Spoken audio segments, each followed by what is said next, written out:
Bienvenue dans cette nouvelle édition du QG News. Voici les titres de l'actualité. En République démocratique du Congo, près de 19 ans après la guerre de 6 jours, les familles des victimes réclament toujours réparation. Dans les années 2000, cette guerre entre le Rwanda et l'Ouganda a fait près de 1000 morts et plus de 3000 blessés. Au Nigeria, face à la chute des prix des matières premières, le Fonds monétaire international conseille à la plus grande économie d'Afrique d'augmenter ses recettes fiscales. L'objectif, réduire sa dette intérieure et financer le développement des infrastructures. Et puis au Mali, la journée internationale du slam est utilisée comme vecteur d'union de la jeunesse africaine. Cette année, elle s'est déroulée le 29 avril sous le thème « La violence basée sur le genre ». Mais tout d'abord au Bénin, des centaines de manifestants sont à nouveau descendus dans les rues de Cotonou ce jeudi 2 mai. Ils ont érigé des barricades pour défier les forces de l'ordre. Des scènes qui ont déjà coûté la vie à au moins un manifestant et fait plusieurs blessés. Des échauffourées ont surtout eu lieu autour du domicile de l'ancien président Boni Yayi.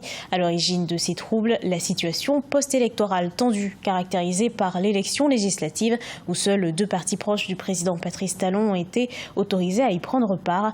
L'opposition en appelle à la reprise du scrutin, mais la Cour constitutionnelle annonce vouloir proclamer les résultats dès cet après-midi. Près de 19 ans après la guerre de 6 jours, les familles demandent une indemnisation. La guerre de 6 jours, ce sont les affrontements qui se sont déroulés entre les troupes rwandaises et ougandaises en République démocratique du Congo, dans la ville de Kisangani en 2000. Près de 19 ans après ces événements, les familles des victimes réclament toujours réparation. Reportage de notre correspondant Jacques Amboka. C'était une guerre entre les troupes rwando-ougandaises sur le territoire congolais. Appelée la guerre des 6 jours, c'est dans cette ville Kisangani que ces affrontements ont eu lieu du 5 au 10 juin 2000. Durant cette guerre, Kisangani, ville martyre, a compté environ 1000 victimes et plus de 3000 blessés. La plupart étaient des civils. Nous sommes dans la commune de Makiso. Ici, dans ces cimetières, sont enterrés, entassés les victimes de ces atrocités. Les Nations Unies avaient demandé que la ville soit démilitarisée. Les Ougandais avaient obtempéré et les Rwandais résistaient toujours. C'est pour cela que les Ougandais se sont organisés pour dire qu'ils vont encore revenir pour occuper la ville comme par le passé.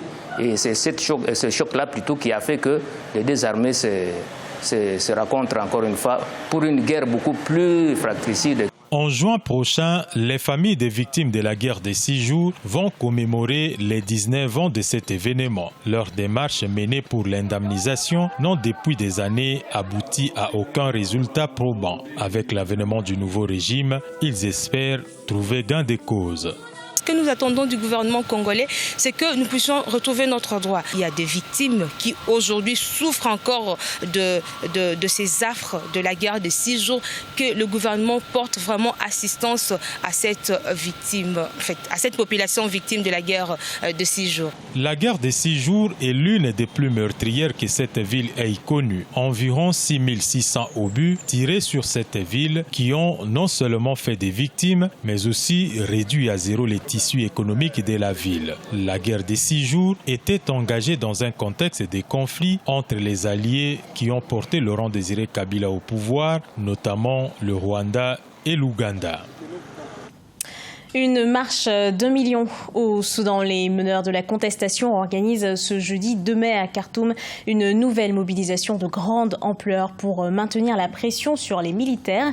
Depuis le mois de décembre dernier, le Soudan est au cœur d'une manifestation populaire.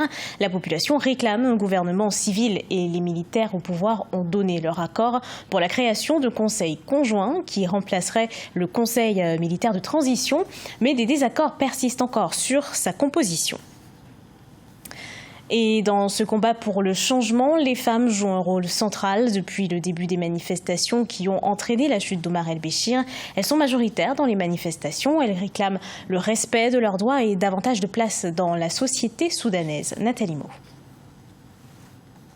Dans la rue, le combat continue pour les femmes soudanaises. Aux premières loges des manifestations ayant entraîné la déchéance de l'ex-président Omar el-Béchir, elles réclament désormais la justice et l'instauration de la démocratie.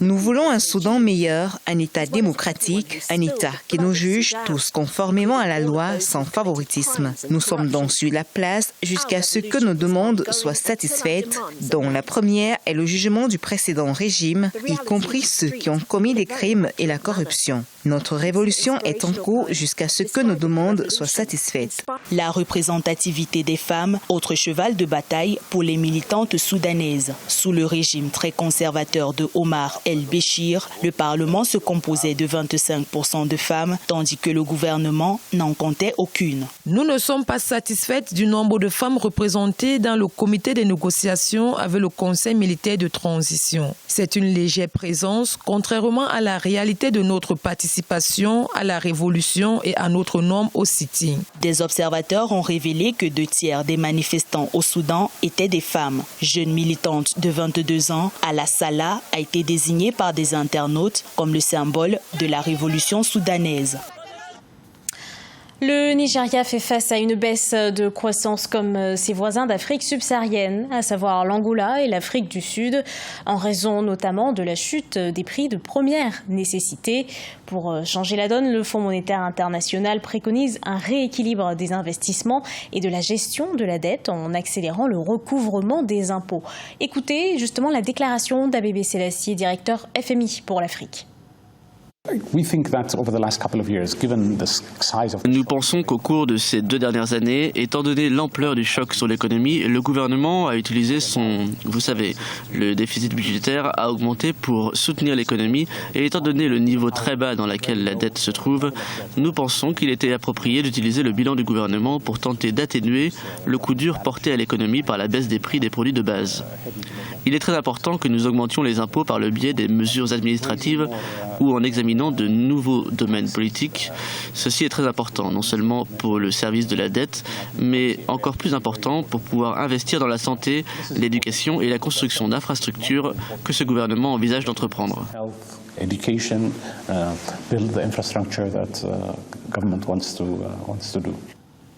De la musique à présent avec la mise à l'honneur du slam, le temps d'une journée au Mali. Le 29 avril est célébrée la journée internationale du slam, un art de plus en plus courtisé par la jeune génération. Dans le pays, des associations de slameurs utilisent les mots comme vecteur d'union. Reportage de notre correspondant Mokhtar Baye. Le 29 avril de chaque année, une journée est dédiée au slam à travers le monde. À l'instar des autres pays, les jeunes adeptes de ce genre musical au Mali se sont donné rendez-vous pour une nuit du slam autour du thème « La violence basée sur le genre ». Quand vous assistez à des scènes de slam, vous rencontrez surtout des jeunes qui sont engagés, qui sont conscients, qui donnent des messages assez forts, surtout pour la réconciliation, sur l'éducation, sur la citoyenneté, pratiquement tout. Plusieurs autres slameurs de divers horizons ont répondu présents à ce rendez-vous dans la capitale malienne pour déclamer les mots et les merveilles de leur pays. Le slam se veut un vecteur d'union de la jeunesse africaine. Au-delà de tout cela, il faut qu'il y ait des échanges entre nous, la jeunesse, et en particulier les slameurs, puisque après tout nous sommes une communauté, mais aujourd'hui la jeunesse a compris que c'est à nous-mêmes de porter notre chose et que dès qu'on va le porter, Inch'Allah, les autorités, la communauté, l'UEMOA, la CEDEAO, tous vont suivre pour nous propulser afin qu'il y ait cette reconnaissance d'identité africaine. L'histoire d'islam au Mali qui débute dans les années 2010 suit son parcours et fait de plus en plus d'adeptes.